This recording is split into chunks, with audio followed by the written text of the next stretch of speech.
Pagbaliwala ni Urdaneta City Mayor Julio Paraino sa ipinataw na 1 taong suspension ng Office of the President. Reresilbahin ni DILG Secretary Junvic Remulla sa loob ng 10 araw.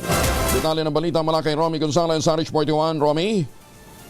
Re-resolbahin ni DILG Secretary Juanito Victor Remulla sa loob ng 10 araw ang patuloy na pagbaliwala sa naisilbing tig-1 taong suspension ng DILG noong January 7, 2025 laban kini Urdaneta City Mayor Julio Ramy Paraino at Vice Mayor Jimmy Paraino. May kaugnay nito sa kasong grave misconduct at grave abuse of authority laban sa dalawang suspendidong lokal na opisyal.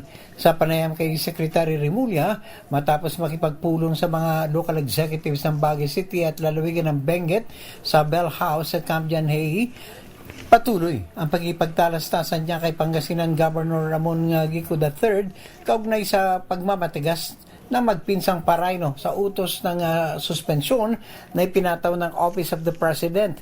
Batid ng kalihim ang pagpirma pa rin ng mga dokumento ng suspendidong alkalde kaya inibisuan niya ang Commission on Audit at Land Bank na huwag igalang ang anuman dokumento at transaksyon na lalagdaan ni Mayor Paraino. Binigyan din niya na isasama nila ito sa mga kasong isasampa laban kay suspended Mayor Julio Paraino. Ito si Harris 41, Romy Gonzalez para sa DZRH.